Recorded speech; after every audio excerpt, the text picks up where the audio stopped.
kan. Bentar ya, lihat dari belakang ya. Andre gitu ya. Andre.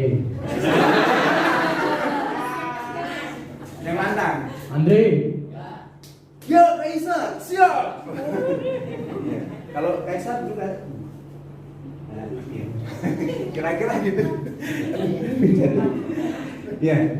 Dari belakang mereka itu sudah mengebaskan lengannya karena lengannya itu dilipat, terus kemudian dia harus cepat, jalannya cepat. Kemudian di depan itu harus berlutut ya, harus berlutut, siap. Nah, ini saya tidak dididik oleh orang tua yang militer, enggak. Cuma saya suka melihat orang yang siap untuk disuruh, ya, oke, tidak membantah. Kalau saya nyuruh anak saya, ayo cuci piring. Nah, wah, sudah ngolek-ngolek gitu, jengkel saya. Kira-kira bukan jengkel. Kalau suruh sana, suruh ini, ingatin firman ini kita masih keras kepala. Kayaknya Tuhan juga mungkin suatu saat akan ngirim peringatan. Terima kasih ya. Suatu saat akan ngirim peringatan. Saudara, kemarin saya ingat ada sharing itu di sekolah ya, ada sharing di sekolah. Kemudian saya cerita ke anak-anak. Nah, kalau Mr. Andri itu nggak taat, Mr. Andri itu memberontak, ada batas tertentu di mana Mr. Andri itu pasti diingatkan dengan cara yang mungkin agak keras. Dan cara yang agak keras itu Mr. Andri ingat beberapa kali harus celaka di jalan raya. Apakah itu nabrak atau jatuh sendiri? Ya, nabrak atau jatuh sendiri. Kalau ditabrak enggak sih? Untungnya yang saya tabrak itu dulu selamat. Dan waktu jatuh saya juga tidak dilibas oleh truknya. Nah, saya cerita ke anak-anak. Nah, ada peringatan di mana kita harus waspada juga. Selain tadi, kita bisa melihat ilustrasi kalau kita disuruh Tuhan atau orang tua kita, ayo cepet-cepet, jangan kita berlama-lama, mager, males, udahlah, jangan, Bapak Ibu, saudara-saudara sekalian. Karena apa? Karena Tuhan itu suka kalau kita itu taat. Orang tua itu suka enggak ya? Suka ya, Mas Kris ya. Siapa lagi ya? Om Nono ya, suka ya kalau saya taat ya. Saya juga suka sama saudara-saudara. Nah, saya ingin cerita sedikit. Kemarin itu setelah sinciang, saya sama istri itu pergi ke Jepara karena memang acara Imlek kerabat mertua saya itu di Jepara sambil wisata mungkin. Nah, di Jepara itu kami ke rumah teman istri ya. Saya nggak tahu yang temannya itu yang perempuan dulu atau yang cowok. Nah, teman ini dulu waktu kita di Jepara mampir, dulu tahu kesukaan anak saya itu kerang.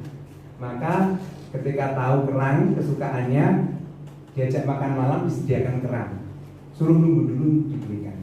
Nah, kemarin itu kita main ke sana, sudah disediakan makanan. Apa saja ya kemarin ya Mami ya, yang kamu lihat apa kemarin? Yang kamu lihat makanannya apa? Jeruk, teh, terus makanan banyak sih di meja. Banyak ya? Ada nasi toh? Ada. Nah, kita sampai di sana Bapak Ibu.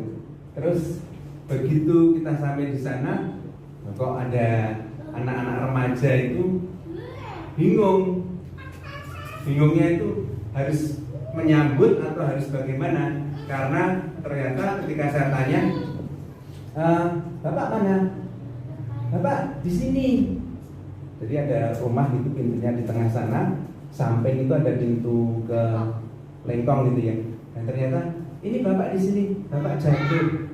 Loh, Bapak jatuh. Jadi rupanya si tuan rumah ini ketika kami mau datang itu di belakang rumah itu ada pohon rambutan. Pohon rambutan itu berbuah cukup banyak yang merah, khususnya yang di atas atap yang agak jauh itu. Nah jatuh, saya lihat, loh, Mas Lima jatuh Mas Andri, nggak bisa gerak. Nah, dia terlentang miring gini ya, miring, kemudian sudah dikasih bantal. Di situ sudah ada ternyata tukang pijat yang kebetulan lewat. Nah, si Rima ini bilang begini kepada saya, Mas Andri, maaf ya, saya nggak bisa nerima dengan baik. Loh, nggak apa-apa, ini kok malah jatuh. Tadi gimana? Saya tanya gitu. Tadi manjat pohon, nggak pakai tangga, nggak pakai, dia manjat sendiri sama Tuhan. Terus kurang kontrol, dia nginjak dahan yang kurang kuat, jatuh, dan jatuhnya itu mungkin dari LCD gini ya, memang nggak begitu tinggi, tapi jatuhnya punggung dulu kayak mau salto batal, jatuh, jebuk, suaranya kenceng katanya istri, makanya dia nggak bisa gerak. Begitu saya sampai di situ nggak bisa gerak. Aduh, si istri bingung pasti. Si istri itu mau nerima kita sebagai tamu atau harus menolong suaminya. Menolong suaminya juga nggak kuat. Terus saya bilang, udah kita ke rumah sakit sekarang. Akhirnya kita ke rumah sakit. Nah, saudara, saya bertanya, Tuhan, kenapa saya diizinkan melihat ini? Tuhan, kenapa saya harus melihat peristiwa ini? Tapi yang dia bilang ke saya itu menggetarkan hati saya. Maaf ya Mas Andri, saya nggak bisa menerima dengan baik. Bapak Ibu, demi sahabat yang dari jauh, si bapak ini, Pak Rima ini mau manjat supaya bisa menghidangkan buah rambutan yang merah-merah. Harapannya apa Pak sih? Harapannya supaya tamunya senang, supaya merasa nyaman, supaya merasa istilahnya apa ya, dijamu, dipersiapkan dengan baik. Nah, terus saya ingat, Tuhan, kenapa saya harus lihat ini? Kenapa saya harus diizinkan juga harus saya menyediakan diri untuk mengantar sampai ke rumah sakit. Nah, terus beberapa waktu saya renungkan. Saya renungkan karena ternyata kita ini diizinkan lewat di kehidupan orang lain itu supaya kita diproses dan supaya hidup mereka juga melihat kita bagaimana kita berespon. Sebagai orang percaya, kalau kamu melihat orang sakit terlentang di situ, kamu dari jauh mau duduk di ruang tamu dan makan dan nggak tahu atau nggak mau tahu yang di luar sana, atau kamu mau merubah rencanamu, atau kamu mau bersikap dengan apa yang dibutuhkan di saat itu. Maka saya nggak peduli ada makanan atau yang sudah disediakan dan kemudian ada adik ipar saya di mobil, yang penting bapak ini harus ke rumah sakit. Nah, kita diizinkan untuk bersinggungan, kita diizinkan untuk berpapasan dengan macam-macam karakter yang ada di sekitar kita. Respon kita bagaimana, itu Tuhan sedang membentuk kita. Kita nyimpan nggak perkataan Tuhan? Kita nyimpan nggak apa yang Tuhan ajarkan dalam diri kita? Kasihilah musuhmu, berdoalah bagi mereka. Jangan musuh dulu deh. Berkati saudaramu. Kita menjadi berkat belum untuk saudara kita? Kita sudah menyediakan telinga belum? Kita sudah menyediakan tangan belum buat saudara kita? Kita sudah menyediakan kaki kita belum untuk menolong, untuk bergerak? Nah, kita diizinkan untuk lewat dalam kehidupan mereka itu untuk, ya Tuhan sedang membentuk kita di situ salah satunya. Nah, sambil disiapkan ya, tadi saya minta. Oke. Pertanyaan itu mengingatkan sebuah peristiwa. Kita akan tonton, sudah siap? Oke, silakan ditayangkan dulu.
Ya, kalau teman saya tadi, sahabat istri tadi jatuh demi sebuah tujuan mendapatkan rambutan merah untuk menyenangkan sahabatnya. Enggak tahu kalau dia akan jatuh.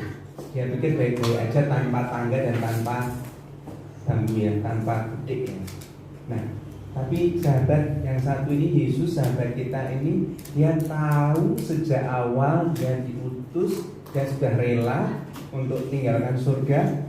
Dia rela dibentuk oleh Mama Maria, Papa Yusuf, sampai Papa Yusuf meninggal duluan juga tanpa ayah, dan dia sebagai anak sulung menolong saudara-saudaranya. Nah, Tuhan tahu peristiwa yang akan terjadi dalam hidupnya dan dia menyerahkan dirinya. Yesus ketika 12 tahun berkunjung ke Yerusalem, kemudian orang tuanya sudah pulang duluan, dia tinggal di sana, ada rasa yang haus ingin jumpa bapaknya yang secara roh itu kita semua yang memiliki roh yang sama yang Tuhan hembuskan dalam hidup kita itu ada kerinduan yang ingin bersekutu dengan Bapa, diam di baitnya, di mana bait itu adalah di situ kemuliaan Bapaknya di situ. Nah, Bapak Ibu sekalian, Tuhan Yesus tahu dalam setiap prosesnya ketika dia harus taat di Yordan, harus dibaptis oleh Yohanes, dia harus proses memilih 12 murid, dia harus melewati perjamuan terakhir, dan dia tahu di tengah 12 orang itu salah satu akan mengkhianati dia, walaupun 3,5 tahun Tuhan serahkan hidupnya buat mereka.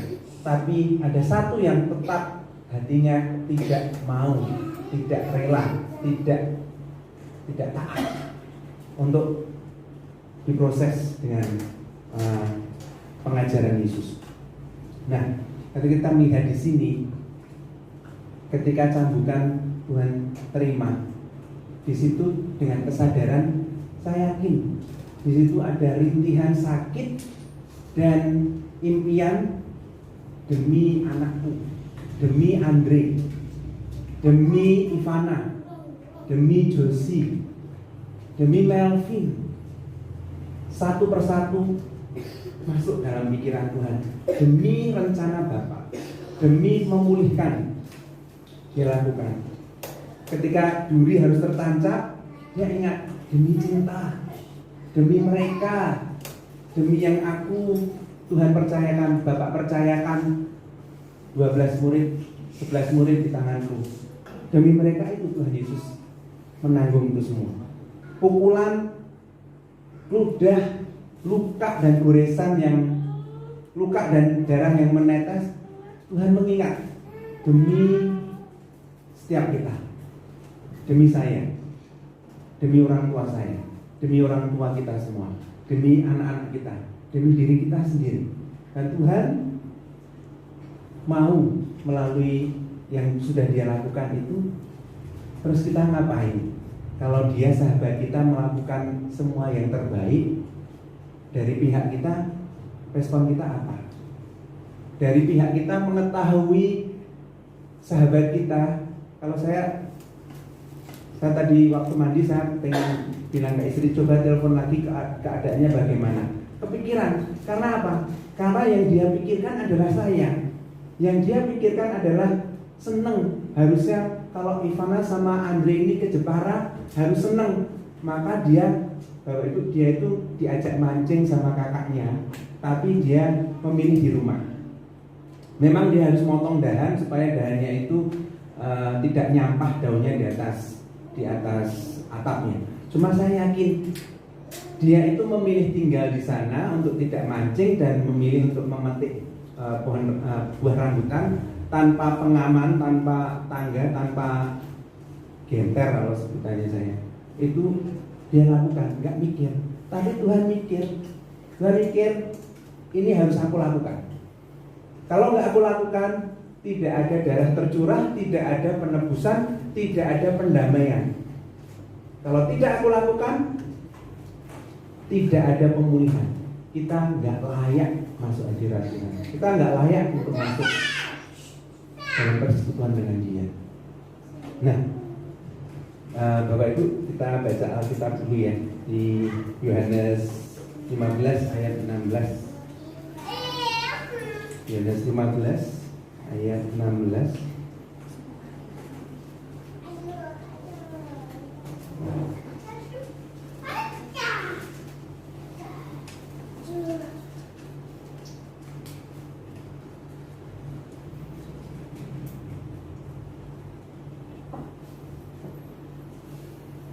Ya, perikopnya itu perintah supaya saling mengasihi. Kalau Bapak Ibu baca nanti di rumah, untuk saya juga, saya banyak bolong baca Alkitab. Tapi ketika saya ditugasi, saya tidak menolak. Om Petrus, aku nggak pernah ngirim jempol laporan Alkitab, nggak baca. Saya nggak gunakan alasan itu, Bapak Ibu. Kalau memang saya harus ditugasi, saya siap. Kalau saya menunggu siapnya kapan, nggak akan pernah saya berkata siap. Saya akan katakan oke ketika itu juga. Karena kalau nanti pun nggak akan siap. Nah, mari kita baca ayat yang ke-16 ini bersama-sama.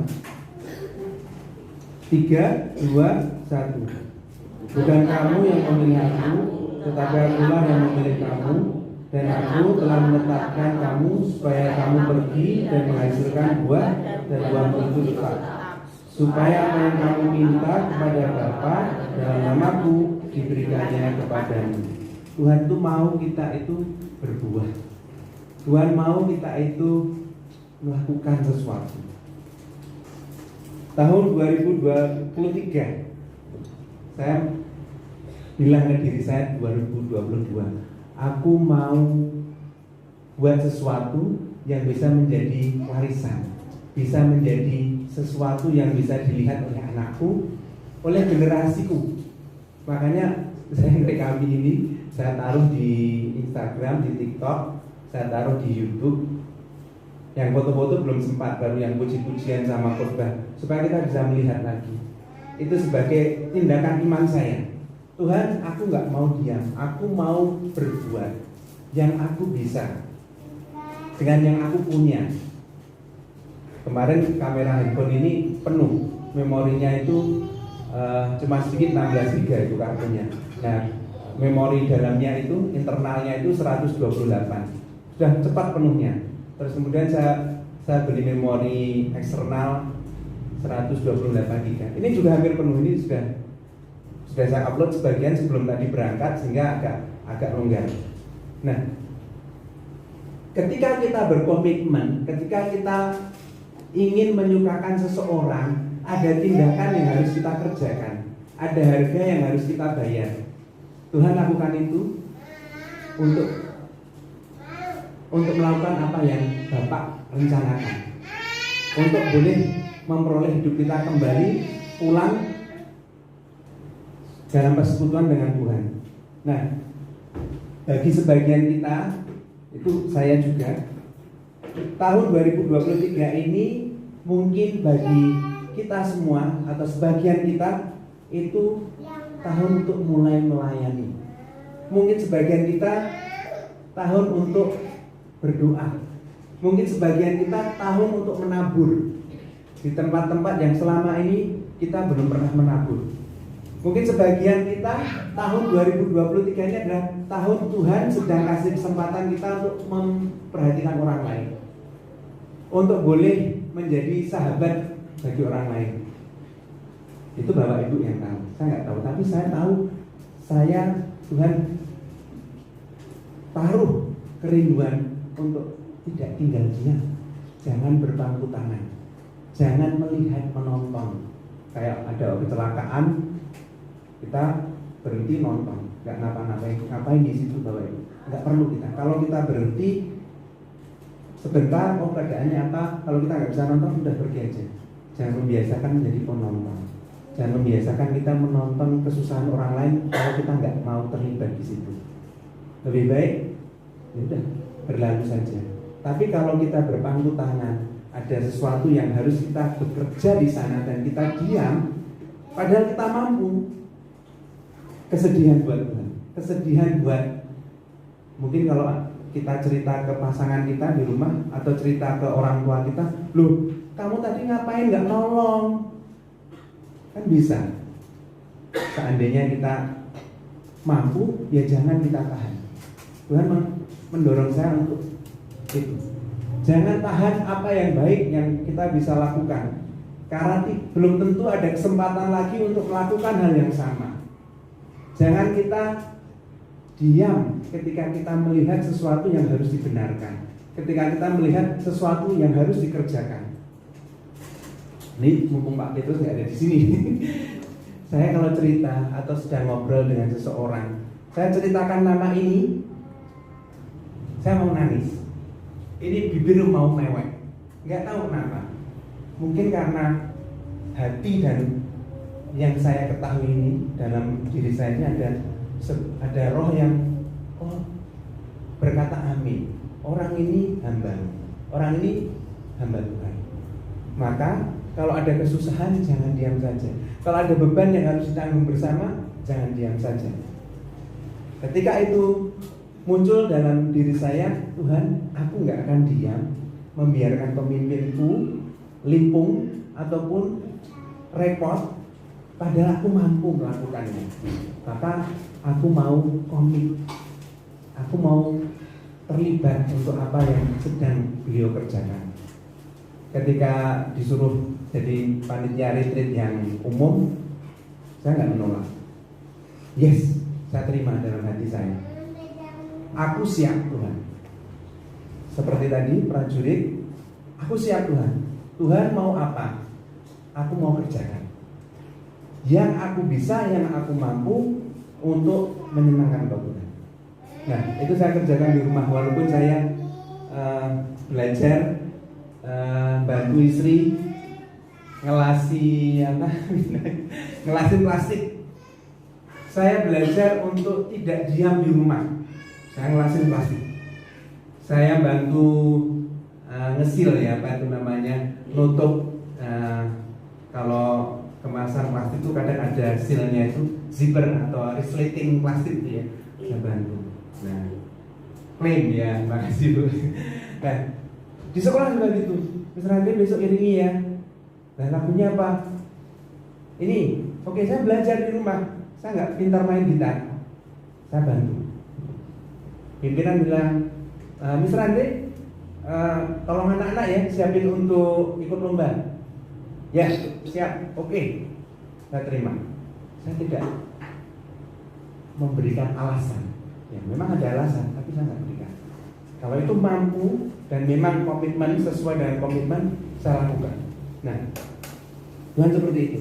Bagi sebagian kita, 2023 biarlah menjadi tahun komitmen, biar menjadi tahun pertumbuhan Bapak Ibu. Jangan berpangku tangan di rumah, jangan berpangku tangan di dalam gereja, jangan berpangku tangan ketika kita melihat di masyarakat kita bisa berbuat sesuatu, bergerak, bertindak. Nah, Yohanes 15 ayat yang ke-16 itu Tuhan bilang bahwa kita harus pergi dan hasilkan buah. Matius 25 ayat 23. Nah, mari kita baca bersama. 3, 2, 1. Maka kata tuannya itu kepadanya, baik sekali perbuatanmu itu, hai hambaku yang baik dan setia. Engkau pastinya memilih perkara yang kecil, aku akan memberikan kepadamu tanggung jawab dalam perkara yang besar. Masuklah dan turutlah dalam kebahagiaan Tuhan. Tuhan kita mau supaya kita menggandakan talenta. Tuhan mau supaya kita menggandakan apa yang ada dalam diri kita itu untuk bukan diri kita sendiri. Tidak ada pohon makan buahnya sendiri, tapi pohon berbuah untuk dinikmati oleh yang ada di sekelilingnya. Buah dari pohon itu bisa kemana-mana. Nah, hidup kita harus berbuah seperti pohon yang bisa dinikmati di sini di dekat pohon. Seperti Pak Rima tadi harus pengen nikmat. Dia pengen supaya orang Semarang nikmati. Makanya dia waktu di rumah sakit, Mas Henry, itu tadi di atas atap masih banyak rambutan belum ambil. Nanti kalau mau dibawa pulang ke Semarang, ambil. Waduh, dari kota rumah sakit ke rumahnya itu agak jauh. Sudah kami pokoknya nunggu hasil ronsen saja terus sudah nggak usah dipikirin soal rambutan, yang penting ini di tindakan yang selanjutnya yang harus diterima. Kita minta dokter sama medis supaya mengerjakan cepat. Saya di rumah sakit dan saya tidak ambil rambutannya, walaupun pengen, itu istri saya yang suka rambutan. Nah, Tuhan senang kita menghasilkan buah. Seperti Tuhan di dunia ini senang dengan hambanya yang rajin dan tanggap. Ya. Kalau kita, saya nggak punya rewang ya, saya nggak punya asisten, tapi saya melihat orang-orang yang punya asisten itu senang dengan asisten mereka yang tanggapan, yang tidak usah disuruh tahu. Nah, kira-kira kalau tuan itu punya 2 asisten, yang satu rajin, yang satu diam, kalau tuannya mau makan keluar, siapa yang diajak? Yang rajin. Kalau tuannya punya sesuatu yang baik, bagus, indah, misalnya aku beli baju 2, buat asistenku yang satu, kira-kira bisa enggak? Yang dipilih yang mana? Yang rajin atau yang enggak tanggap? Yang rajin. Tuhan akan memberikan lagi dan lagi kepada mereka yang mengurus talentanya. Tuhan akan menambahkan lagi. Tapi yang diam saja, yang pasif saja, Tuhan ambil. Tuhan pakai orang lain. Jangan sampai kita diam saja. Di rumah jangan sampai kita diam saja. Di kantor, di dalam gereja ini mungkin kita semua bisa terlibat, berdoa, mengingatkan jemaat yang lain, memberi nasihat, mengajak ke gereja itu pelayanan. Salah satu mahasiswa UNES yang saya sampai hari ini terpikir terus ketika dia melayani itu, salah satunya namanya Margono. Margono itu kalau datang ibadah setengah jam duluan dia ngatur kursi, nyapu-nyapu. Pengurusnya belum datang, dia udah datang duluan, nyapu-nyapu. Hidupnya nggak lama sudah, hidupnya cuma 2 semester. Ketika berita itu datang, Margono meninggal, Mas Andri nangis saya. Karena orang yang taat, yang menyerahkan hidupnya untuk melayani dan tidak berpikir aku ini pengurus atau bukan, aku ini mahasiswa baru atau mahasiswa lama, aku ini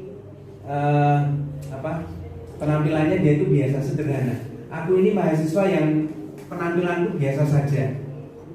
Dia nggak canggung dengan penghalang-penghalang itu, dia nggak pikirkan. Walaupun dia mahasiswa baru, dia duluan datang, nggak perlu tanya-tanya. Aku bisa bantu apa ya? Enggak, dia nggak minta izin, datang aja ke tempat ibadah, siapin tempat untuk kita bersekutu. Karena di kampus kita belum punya gereja. Jangan kita cuma diam, berpangku tangan, melamun, mager, tidak mau berbuat, tidak mau bergerak. Saudara, kita perlu berbuah. Berbuah kita di mana? Di keluarga. Mulai berbuah untuk pasangannya, untuk anak-anaknya, untuk orang tuanya, untuk tetangganya. Itu di luar ya. Sama seperti di Yerusalem. Berbuah untuk gereja itu sama seperti berbuah untuk Yudea. Kisah Para Rasul ayat 1, Kisah Para Rasul 1 ayat 8. Coba dibukakan. Berbuah di Yudea. Apa itu? Gereja kita, kumpulan tempat orang percaya. Berbuah di pekerjaan kita. Saya cuma ibaratkan ya. Itu sama seperti Samaria yang di sana itu banyak orang nggak mengenal Tuhan. Berbuah di manapun Tuhan utus. Makanya saya bilang tadi pembukaan, kenapa Tuhan izinkan itu melihat seorang sahabat jatuh dari pohon? Karena kita melintas di kehidupan mereka dan mereka melihat respon kita. Mau makan di ruang yang sudah disediakan ada makanan, atau mau tandang gawe, atau mau menanggung bersama. Saya bantu bopong walaupun dia tubuhnya penuh keringat dan bau. Saya bilang dalam diri saya, aku harus bantu, aku harus tolong, aku nggak bisa diam. Ini harus ke rumah sakit. Nah, secara garis besar memang kita diutus untuk berbuah itu banyak. Buah karakter dalam hidup kita, buah pertobatan. Kalau kita ikut Kristus, hasilkan dari pertobatan, bukan hanya dari kita diajari orang tua ke gereja terus, tapi harus ada pertobatan dalam hidup kita. Kalau kita belum ada sesuatu yang kita bertobat, coba kita teliti lagi. pasti ada banyak hal yang kita perlu bertobat sebenarnya. Saya berkali-kali harus, Tuhan ampuni aku, Tuhan ampuni aku ingin melawan dosa ini, aku ingin melawan dosa itu, aku ingin melawan kekuranganku ini. Bapak Ibu, kalau kita fokus kepada kekurangan kita nggak akan pernah mampu. Tapi kita kalau fokus sama Tuhan, Tuhan apa yang Dia mau? Lakukan ini, kerjakan ini, baca Alkitab, bersekutu. Siapa yang akan memperhatikan jemaat yang lainnya kalau bukan kita? Siapa yang akan mengurus gereja ini? Siapa yang akan memberkati lingkungan sekitar ini kalau kita tidak ikut bergerak di dalamnya? Saudara, biarlah hati kita tahun 2023 ini kita memulai sesuatu yang baru, lembaran baru. Yang lama sudah tinggalkan, lupakan, tapi kita belajar. Yang lama aku karena ini itu akhirnya aku ikut arus dunia. Harus hati-hati. Lupakan, iya, tapi harus belajar dari pengalaman. Lupakan, ampuni, iya, tapi kita harus belajar dari pengalaman. Nah, ketika kita berjumpa sama Tuhan, ketika kita sudah melakukan atau kita dipimpin dan menyediakan diri kita untuk menyukakan hati Tuhan, kita mampu untuk berkata, Tuhan, aku mengasihimu. Tuhan, semua yang kulakukan di dunia, semua yang kulakukan di keluargaku, karena aku mengasihimu. Tuhan, semua yang aku lakukan buat saudaraku seiman di gereja, karena aku mengasihimu. Tuhan, semua yang aku lakukan buat anak-anak sekolah minggu, anak-anak remaja, itu karena aku mengasihimu. Sehingga kita mampu, saudara-saudara, Bapak Ibu semua, ketika kita berjumpa Tuhan, kita mampu Tuhan memberikan mahkota sederhana. Ibarat Christmas kita bawa kado, kita bisa bawa kado sederhana sama Tuhan. Ketika saya pertama kali menginjak remaja, saya diberi kesempatan untuk tampil di depan, untuk nyanyi. Senangnya luar biasa. Berminggu-minggu saya nggak bisa tidur tenang. Besok kajian sama ibu, aduh malu. Hari H datang untuk tampil. Ketika mau tampil itu saya bilang dalam hati saya ingat, Tuhan, saya mau melakukan ini untukmu. Mari kita lihat ke belakang, kapan terakhir kali kita bilang, Tuhan, aku mau melakukan ini untukmu. Terakhir kali kapan? Mari kita ingat kembali. Waktu itu ketika kita dekat sama Tuhan, ketika kita komit sama Tuhan, kembali ke waktu itu, minta Tuhan, aku mau supaya aku kembali mengasihi Tuhan seperti waktu itu Tuhan. Bahkan lebih, aku mengasihi Engkau lebih hari ini daripada waktu itu. Nah, mau nggak kita memelihara dan membangkitkan kerinduan itu lagi untuk ada dalam hidup kita? Artinya apa? Jangan diam seperti hari ini. Kalau kamu ingin sebuah cita-cita yang baik, jangan diam. Karena kalau kita diam dengan pola yang sama, kita nggak akan bisa mendapatkan hasil yang lebih baik dari yang kemarin. Kalau kita diam, nggak ada sesuatu yang baik yang bisa muncul dan kita hasilkan. Bergerak bersama Tuhan, belajar seirama dengan hatinya. Kalau kita ibaratkan sekolah, Bapak Ibu Saudara sekalian, sama ini untuk diri saya juga. Saya harus siapkan rapot kehidupan saya, karena rapot itu sedang dipersiapkan oleh guru.